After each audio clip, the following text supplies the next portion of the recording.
আসসালামু আলাইকুম। মুসলিমদের জন্য দোয়া ইউনুস খুবই গুরুত্বপূর্ণ। যে কোনো সংকট ও অস্থিতিশীল সময়ে এই দোয়া পড়া সুন্নত। আল্লাহর নবী ইউনুস আলাইহিসসালাম বিপদে পড়ে বারবার এই দোয়া পড়েছিলেন। তখন মহান আল্লাহ তার দোয়া কবুল করে তাকে সংকট থেকে মুক্তি দিয়েছিলেন। এ দোয়ার সঠিক আমলে মানুষ দুনিয়ায় যাবতীয় বিপদ আপদ বালা মুসিবত থেকে উপকার পায়। মহান আল্লাহর পয়গম্বর হজরত ইউনুস আলাইহিসসালাম দেশ ত্যাগ করে চলে যাওয়ার সময় নদীতে ঝাঁপ দিয়েছিলেন, আর তিনি মাছের পেটে বন্দী হন। এই অবস্থায় বিপদে পড়ে তিনি মহান আল্লাহর কাছে এই দোয়া পড়েন, আর দোয়ার বরকতে মহান আল্লাহ তাকে মহা বিপদ থেকে উদ্ধার করেছেন। দোয়ার অর্থ এমন: হে আল্লাহ, তুমি ব্যতীত সত্য কোনো উপাস্য নেই, তুমি পুত পবিত্র, নিশ্চয়ই আমি জালিমদের অন্তর্ভুক্ত।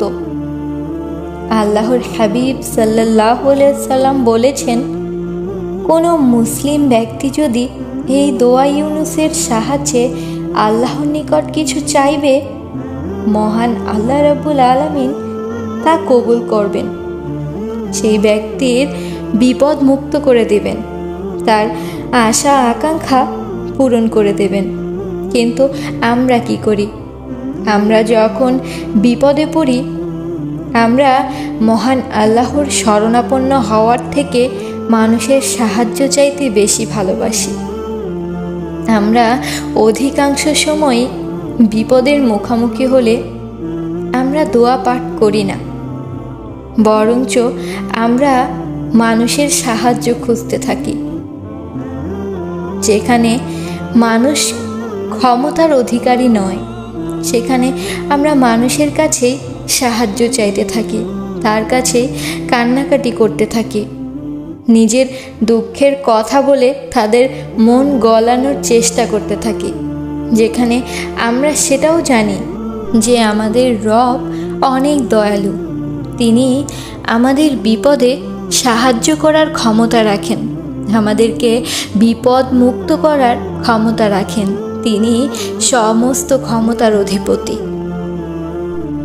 তারপরও কেন জানি আমরা শুধু দুনিয়ার পেছনেই ছুটে যাই, দুনিয়ার মানুষের পেছনেই সাহায্যের হাত বাড়াই, আশ্রয়ের হাত বাড়াই। দোয়া ইউনুস দোয়াটি পড়লে মহান আল্লাহ তার সকল বান্দাদের দুশ্চিন্তা দূর করে দেন। বিপদ আপদ বা দুশ্চিন্তার সময় এই দোয়া বেশি বেশি করে পড়তে হয়। তোমার যতবার ইচ্ছা ততবার এই দোয়া পড়তে থাকো, যতবার সম্ভব ততবার পড়তে থাকো। তবে তুমি যদি টাকা কিংবা হাদিয়ার বিনিময়ে হুজুর বা মাদ্রাসাদের ছাত্রদের ভাড়া করে 1,25,000 বার এই দোয়া পড়ে খতমে ইউনুস পড়াও, এমনভাবে দোয়া বেচাকেনা করা বিদআত। এমন খতম করানোর কোনো নিয়ম নেই, কোনো দলিল নেই। তোমার যতবার সম্ভব ততবার পড়ো, কিন্তু এতটুকু মনে রেখো, এতটুকু পড়তে হবে বা অতটুকু পড়তে হবে এমন কোনো নিয়ম নেই। তোমার যতটুকু সাধ্য তুমি ততটুকুই পড়ো। তুমি নিজের জন্য নিজে যেই দোয়া করো, মহান আল্লাহর কাছে সেইটাই বেশি পছন্দনীয়। আমাদের দেশে একটা প্রথা অনেক চলে আসছে, সেটা এমন যে যদি কেউ মারা যায়, যখন কোনো ব্যক্তি মারা যায়, তখন বাড়ির চারপাশের মানুষগুলো মিলে কোরআন পড়তে শুরু করে বা বিভিন্ন রকমের দোয়া কালাম পড়তে শুরু করে, যাতে সেই মৃত ব্যক্তি শুনতে পায়।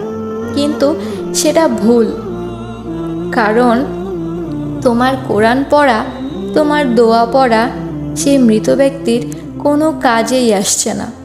হ্যাঁ, তুমি কোরআন পড়ছো, সেটা তোমার কাজে আসবে, কিন্তু তুমি যে এটা মনে করে পড়ছো যে মৃত ব্যক্তিকে শোনাচ্ছ, তবে তুমি ভুল ভাবছো। কারণ মৃত্যু হয়ে যাওয়ার পর তখন তুমি তার সামনে হাজার কোরআন পাঠ করো, হাজার দোয়া কালাম পাঠ করো, তার সেটা কোনোই কাজে আসবে না। তখন তুমি তার সামনে হাজার কোরআন পাঠ করো, হাজার দোয়া কালাম পাঠ করো, তার সেটা কোনোই কাজে আসবে না। মহান আল্লাহ এই ফজিলতপূর্ণ দোয়াটি পবিত্র কোরআনে তুলে ধরেন এভাবে। ইউনুস আলাইহিস সালামের কথা, তিনি রাগ করে চলে গিয়েছিলেন। তারপর মনে করেছিলেন যে আমি তাকে ধরতে পারবো না। তারপর তিনি অন্ধকারের মধ্যে মাছের পেটে থাকা অবস্থায় আমাকে আহ্বান করলেন।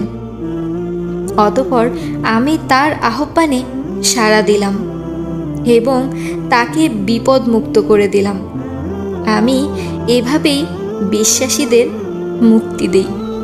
তবে তুমিও আল্লাহর ওপর পুরোভাবে বিশ্বাসী হয়ে যাও। তোমার বিপদে আপদে বালা মুসিবতে সব সময় আল্লাহকে স্মরণে রাখো।